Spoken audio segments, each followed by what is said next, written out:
Hello दोस्तों, यदि किसी व्यक्ति को हार्ट फेलियर की वजह से खांसी हो रही है या यदि किसी व्यक्ति को लंग्स की प्रॉब्लम या बीमारी की वजह से खांसी हो रही है, तो इन दोनों चीज़ों में हम कैसे डिफ्रेंशिएट या फ़र्क करेंगे, आज इसको बात करेंगे।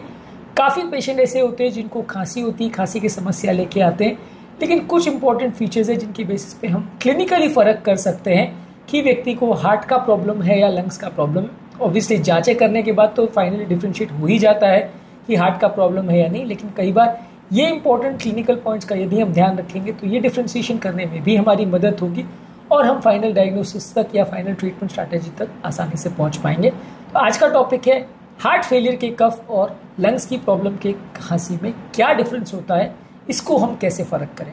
टॉपिक पर जाने से पहले जो लोग हमारे चैनल पर नए हैं उन्हें रिक्वेस्ट करूँगा कि चैनल को सब्सक्राइब करें, वीडियोज़ को लाइक करें, शेयर करें, फॉलो करें, कमेंट करें, पूरा देखें। टॉपिक बहुत ही इंपॉर्टेंट है, इसलिए इसे एंड तक देखिएगा। चलिए शुरू करते हैं पॉइंट वीडियो।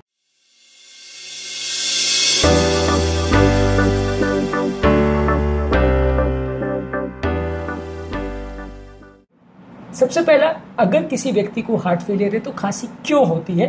ज़्यादातर अगर किसी व्यक्ति को हार्ट फेलियर है तो उसके लंग्स में धीरे धीरे करके पानी भरने लगता है। अब अगला क्वेश्चन ये आता है कि पानी कहाँ से भरता है। यूजली जब हार्ट व्यक्ति का फेल हो जाता है तो ब्लड आगे पुश नहीं कर पाता है, आगे धक्का नहीं दे पाता है। हार्ट बेसिकली एक पंप है जिसका काम है ब्लड को आगे धक्का देना, यानी पूरे शरीर में पुश करना। यदि हार्ट वीक हो जाता है तो आगे ब्लड को धक्का नहीं दे पाता है, ब्लड वहीं पे जाम हो जाता है, जिसकी वजह से स्टैग्नेट होने लगता है ब्लड और एक बैक प्रेशर क्रिएट होता है। मान लीजिए किसी नदी में आपने एक डैम बना दिया और पानी आगे नहीं जा पा रहा है तो पानी पीछे इकट्ठा होना चालू हो जाएगा और जितना ज़्यादा प्रेशर होगा उतना पीछे इकट्ठा होना चालू हो जाएगा। जितना बड़ा डैम है उतना ज़्यादा पानी इकट्ठा होना चालू हो जाएगा। टेक्निकली इसको हम इसी तरह से समझ सकते हैं कि जैसे मान लीजिए हार्ट का पंपिंग अगर बुरा है, जितना ज़्यादा बुरा है उतना ज़्यादा ब्लड इकट्ठा होना चालू हो जाएगा और जैसे जैसे ब्लड इकट्ठा होगा ये ब्लड लंग्स में भरना चालू हो जाएगा, क्योंकि लेफ्ट साइड के हार्ट में जो ब्लड आता है वो लंग्स से आता है। अगर लेफ्ट साइड का हार्ट वीक हो गया, वो ब्लड सक नहीं कर पा रहा, आगे नहीं ठेल पा रहा, हार्ट में ऑलरेडी ब्लड भरा हुआ है, तो बैक प्रेशर की वजह से लेफ्ट एट्रियम में ब्लड भरे, उसके बाद बैक प्रेशर से पल्मोनरी वेन में और उसके बाद लंग्स में ब्लड भर जाएगा। जब ये लंग्स में ब्लड भर जाएगा तो धीरे धीरे करके ये ब्लड में से जो फ्लूइड पोर्शन है वो धीरे धीरे करके बाहर निकल के पूरी कोशिकाओं में भरना चालू हो जाएगा, जिसकी वजह से जो लंग्स की कोशिकाएं जहाँ पे हवा का एक्सचेंज होना चाहिए, यानी कार्बन डाइऑक्साइड का एक्सचेंज होना चाहिए, शुद्ध और अशुद्ध हवा का एक्सचेंज होना चाहिए, वहाँ पे भी ये पानी भरना चालू हो जाता है। जब ये पानी भरना चालू हो जाता है तो जिस तरह से व्यक्ति को अगर पानी में डाल दिया जाए और वो डूबने लगता है, उसी तरह से लंग्स का जो एयर वाला पोर्शन है वो भी डूबने लगता है और धीरे धीरे करके वहाँ पे पानी भरने लगता है, जिसकी वजह से उस पानी को निकालने के लिए एक प्रोटेक्टिव मैकेनिज्म एक्टिवेट होता है, वो खांसी करके उसको निकालने की कोशिश करता है। नॉर्मली जो है खांसी जो है एक प्रोटेक्टिव मैकेनिज्म है जिसमें अगर श्वास की नली में कोई भी चीज़ आ जाए तो उसको निकालने का प्रयास होता है। यहाँ पे भी लंग्स के अलग अलग जगह पे पानी भरना चालू हो जाता है। उस पानी को निकालने के लिए हार्ट फेलियर के पेशेंट्स में भी खांसी होती है। इंपॉर्टेंट बात यह है कि ज़्यादातर ये खांसी सूखी होती है, ज़्यादातर ये खांसी चलने फिरने पर, मेहनत का काम करने पर और रात को सोने पर ज़्यादा होती है। ऐसा होने का कारण ये है कि व्यक्ति जब रात को सोता है तो पाँव में मौजूद जो एक्स्ट्रा ब्लड है वो ग्रेविटेशनल फोर्स की वजह से हार्ट की तरफ आता है।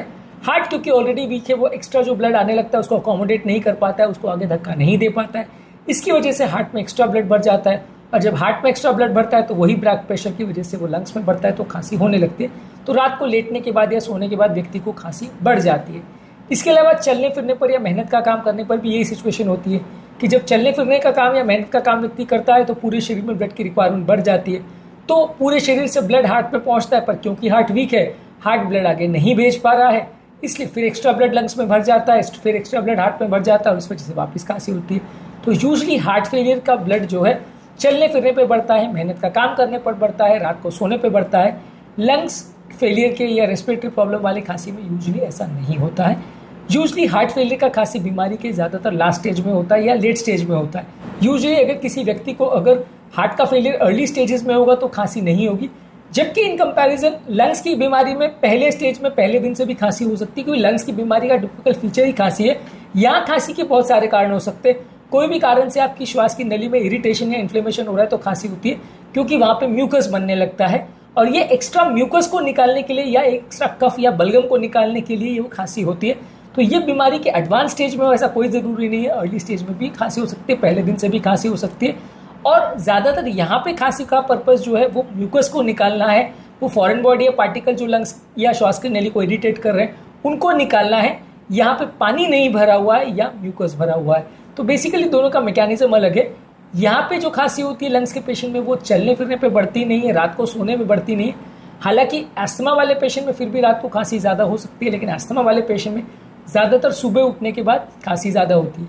इसके अलावा बाकी प्रोफाइल पेशेंट का देख के भी आप डिफ्रेंशिएट कर सकते हैं। अगर किसी व्यक्ति को हार्ट फेलियर का प्रॉब्लम है तो व्यक्ति को हार्ट के रिस्क फैक्टर्स होंगे, जैसे बीपी, शुगर, कोलेस्ट्रॉल, हार्ट के ब्लॉकेज की हिस्ट्री, हार्ट के पंप वीक होने की history, family history heart problem की, ये सारी चीज़ें मिलेंगी। जबकि अगर किसी को लंग्स के प्रॉब्लम की वजह से खांसी हो रही है तो वैसे व्यक्ति को पुराने अस्थमा की हिस्ट्री, ब्रोंकाइटिस की हिस्ट्री, लंग्स की प्रॉब्लम की हिस्ट्री, लंबे समय से खांसी की हिस्ट्री, इस तरह की चीज़ें ज़्यादा देखने को मिलेंगी। वहाँ हार्ट फेलियर के रिस्क फैक्टर्स जैसे कि बीपी, शुगर, कोलेस्ट्रॉल, ये सारी चीज़ें देखने को नहीं मिलती। इसके अलावा यदि किसी व्यक्ति को अगर लंग्स का प्रॉब्लम है तो वैसे व्यक्ति को खांसी में बलगम आने का चांस ज़्यादा है। यूजली हार्ट फेलियर के पेशेंट में खांसी ज़्यादातर सूखी होगी। हमने ऑलरेडी डिस्कस किया कि हार्ट फेलियर के पेशेंट में पोजिशनल वेरिएशन होता है, यानी रात को सोने के बाद खांसी ज़्यादा होगी, सुबह उठने के बाद या उठ के बैठने के बाद खांसी कंपैरेटिवली कम होगी। लंग्स की बीमारी में यूजली इतना पोजिशनल वेरिएशन नहीं होता, सोने से या उठ के बैठने से खांसी में इतना ज़्यादा वेरिएशन नहीं होता। हालांकि कुछ पेशेंट में उसमें भी सोने पर खांसी हो सकती है या सुबह उठने पर खांसी हो सकती है, लेकिन ज़्यादातर वैसा पोजिशनल वेरिएशन लंग्स की खांसी में यूजली देखने को नहीं मिलता है। फाइनल डायग्नोसिस तो देखिए इन्वेस्टिगेशन के बेसिस पे हो सकता है। यदि किसी व्यक्ति को कोई प्रॉब्लम है तो उसका क्लिनिकल प्रोफाइल के बाद आप उसका एक्सरे करते हैं। लंग्स की बीमारी है तो लंग्स में कुछ वाइट अपीयरेंस या कुछ निमोनिया इस तरह का पैच देखने को मिलेगा। हार्ट की बीमारी है तो हार्ट डायलेटेड मिलेगा, ब्रोंकोवैस्कुलर मार्किंग्स एक्सरे में ज़्यादा देखने को मिलेंगी।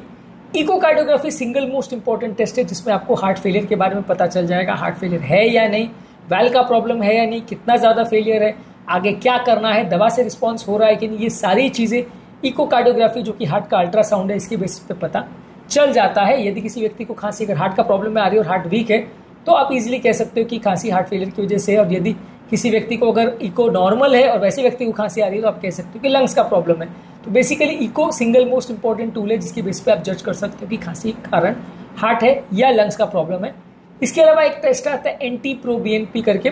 NT-proBNP बेसिकली एक ब्लड टेस्ट है जो हार्ट फेलियर में बढ़ता है, हार्ट के डायलेशन की वजह से बढ़ता है।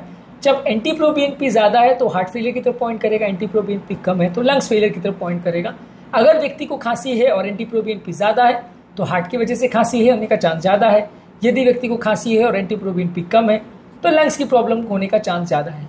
इसी तरह से ट्रोपोनिन जो है वो कार्डियक एंजाइम है जो कि हार्ट अटैक के बाद डेवलप होता है। यदि व्यक्ति को खांसी हो रही है और ट्रोपोनिन पॉजिटिव है तो हार्ट की बीमारी की तरफ पॉइंट करेगा।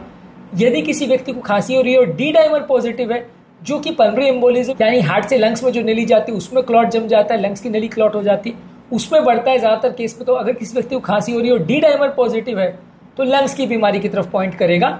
इसी तरह से हम पल्मोनरी फंक्शन टेस्ट कर सकते हैं जो कि हमें बता सकता है कि व्यक्ति को लंग्स की कौन सी बीमारी है, कितनी सीवियर बीमारी है और लंग्स की बीमारियों में भी क्या क्या इंपॉर्टेंट टेक्निकल इश्यूज है, पल्मोनरी फंक्शन टेस्ट में पता चल सकता है। पल्मोनरी फंक्शन टेस्ट क्या होते हैं ये हमने एक सेपरेट वीडियो में डिस्कस किया है। बेसिकली इसमें एक मशीन में आपको जोर से फूंकने को बोला जाता है और जिस पैटर्न से आप सांस ले रहे हो छोड़ रहे हो उसको एनालाइज करके बताया जाता है कि व्यक्ति को हार्ट का प्रॉब्लम है या लंग्स का।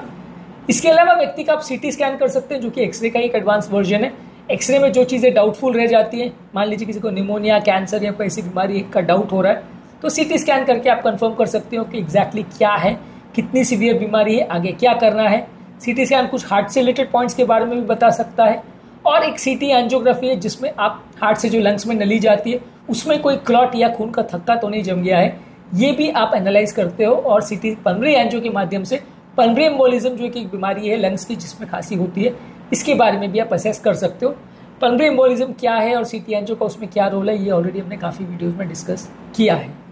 इसके अलावा लास्ट इंपॉर्टेंट तरीका ये डिफ्रेंशिएट करने का है कि रिस्पॉन्स टू थेरेपी क्या है। कई बार क्या होता है सब करने के बावजूद भी आपको क्लियर कट पता नहीं चल पाता है कि खांसी क्या कारण से हो रही है, क्योंकि कई बार व्यक्ति को दोनों रिस्क फैक्टर्स होते हैं और दोनों बीमारियां होने की वजह से व्यक्ति को दोनों कारण से खांसी हो सकती है। तो वैसे में आप रिस्पॉन्स टू थेरेपी देखते हैं। अगर किसी व्यक्ति को आपने पेशाब बनाने वाली दवा दी और तुरंत रिस्पॉन्स आ गया और खांसी कम हो गई, इसका मतलब हार्ट फेलियर का खांसी था, क्योंकि हार्ट फेलियर की खांसी पानी भरने की वजह से हुआ था। पेशाब बढ़ने की दवा आपने दी, पानी निकल गया तो खांसी कम हो गई। वहीं अगर लंग्स की बीमारी की खांसी है तो वहाँ कफ एक्सपेक्टोरेंट देने से या एंटीबायोटिक देने से, कीटाणुनाशक दवाई देने से, ये सारी चीज़ों से खांसी में फ़ायदा मिलेगा। पेशाब बढ़ाने वाली दवा देने से लंग्स की खांसी में कोई फ़ायदा नहीं मिलेगा, हार्ट की खांसी में फ़ायदा मिलेगा। इनफैक्ट कफ एक्सपेक्टोरेंट और एंटीबायोटिक से हार्ट फेलियर की खांसी में फ़ायदा नहीं मिलेगा, वहाँ लंग्स की खांसी में फ़ायदा मिलेगा। तो कौन सी थेरेपी से पेशेंट रिस्पॉन्ड कर रहा है और कितना जल्दी रिस्पॉन्ड कर रहा है, ये भी एक इंपॉर्टेंट फैक्टर है जिसके बेसिस पे आप जज कर सकते हैं कि व्यक्ति को जो खांसी है वो कौन से कारण की वजह से हो रही है और उसका ओवरऑल बीमारी का पैटर्न कैसा है। तो आज के टॉपिक में हमने बात करी कि यदि किसी व्यक्ति को खांसी हो रही है तो आप कैसे पता करोगे कि वो व्यक्ति हार्ट की वजह से उसको खांसी हो रही है या लंग्स की बीमारी की वजह से हो रही है। उम्मीद करूंगा कि आज के टॉपिक में कुछ नया जानने को मिला होगा। खांसी की बीमारी संबंधित ऑलरेडी हमने काफ़ी सारे वीडियोस किए जो कि आप हमारे चैनल पर देख सकते हैं। टॉपिक एंड करने से पहले जो लोग हमारे चैनल पर नए हैं उन्हें रिक्वेस्ट करूँगा कि चैनल को सब्सक्राइब करें, वीडियोस को लाइक करें, शेयर करें, फॉलो करें, कमेंट करें, पूरा